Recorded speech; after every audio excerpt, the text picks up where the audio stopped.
A taste of summer back? We are. I mean, we've had such a roller coaster ride with temperatures, and that is going to continue. We are going to get some sunshine back today, yes, and the feel of summertime as temperatures are going to be warming up around here. But we're going to bring back some rain here Thursday into Friday morning, kind of showery rain, some downpours as well, as we continue to track Hurricane Michael, which is sitting down to our south right now. And you can see some of that moisture is making its way from western Cuba. At times, some of these outer rain bands are impacting the Florida peninsula here, but it's the Florida Panhandle that looks like it's going to take more of a direct hit from Michael as those 90-mile-per-hour winds strengthen, and this is forecast to become not a Category 1 as it is now, but a Category 3 hurricane by Wednesday, with a landfall expected here somewhere near the Florida Panhandle, perhaps around Panama City, as a Category 3 hurricane. From this point, it is going to track through the Carolinas, which is going to bring more rain to North and South Carolina, still recovering, of course, from Florence, so bad news there, but this is moving pretty quickly, and it is going to race by us in the waters to the south as just kind of some remnant moisture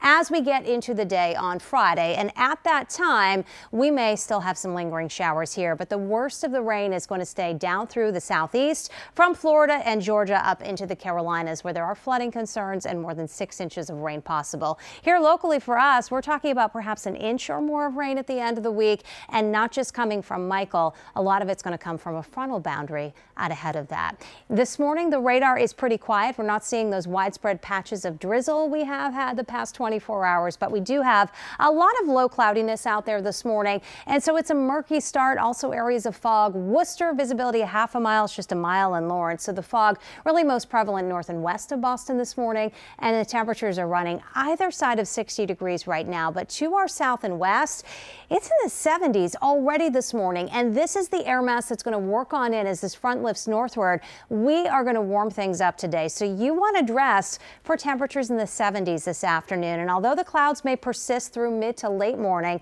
skies are then going to brighten, and with that southwesterly wind and the sunshine, looking for a high of 77 in Boston, may touch 80 degrees in the Merrimack Valley. Southwesterly winds will keep us in the lower 70s on the Cape, but you can see how the skies are brighter this afternoon, and then overnight that southerly wind may allow some low cloudiness to develop down on the south coast with some areas of fog. 60s tonight, and it's even warmer tomorrow. Partly sunny, warm and humid, with temperatures about 80 to 85 away from the south coast and the Cape. So warm temperatures, yes. Here's the front off to the west that we are going to be watching as we get into Thursday.